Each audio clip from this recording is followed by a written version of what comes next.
સૈન્ય નિરીક્ષણ શું કામ જરૂરી? આ કોઈ નાનું મોટું યુદ્ધ તો નહોતું, ધર્મ અને અધર્મનો યુદ્ધ હતું.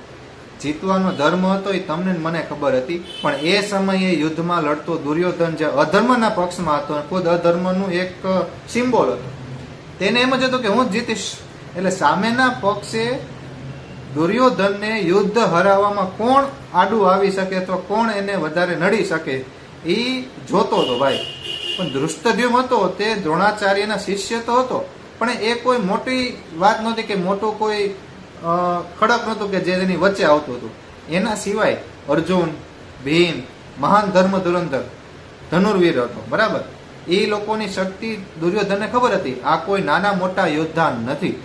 પણ અર્જુન અને ભીમ સિવાય પણ એની સેનાની અંદર મહાન બીજા યોદ્ધાઓ હતા, જેના નામ હું તમને હમણાં કહું.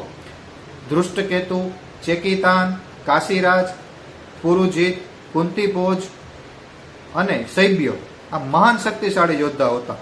આના સિવાય પરાક્રમી યુદ્ધામન્યુ, અત્યંત શક્તિશાળી ઉત્તમોજા, સુભદ્રાનો પુત્ર, દ્રૌપદીના પુત્રો, આ બધા જ મહાન રથીઓ હતા કે જે દુર્યોધનને થોડાક અડચણ નાખી શકે એમ હતા.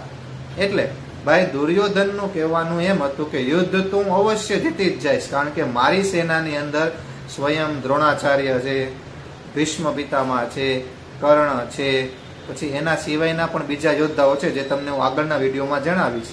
એટલે આ જે પાંડવોના પક્ષમાં જે મહાન યોદ્ધાઓ હતા એના વિશે ભાઈ ચર્ચા કરવા માટે દ્રોણાચાર્ય પાસે જાય છે કે જે તેમના સેનાપતિ હતા, અને એવું કહેવા ગયા હતા કે આ જે મહાન યોદ્ધાઓ છે એની સામે આપણે યુદ્ધ લડવાનું છે અને તમારે તેને તમારું 100% આપવાનું છે, તમારે એમાં દયા ખાવાની નથી.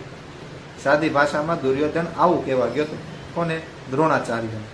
અને હવે આગળના વિડીયોમાં ભાઈની બુદ્ધિમત્તાનું હું તમને ઉદાહરણ આપીશ. સાંભળજો અને જોડાયેલા રહેજો. રાધે રાધે, જય શ્રી કૃષ્ણ.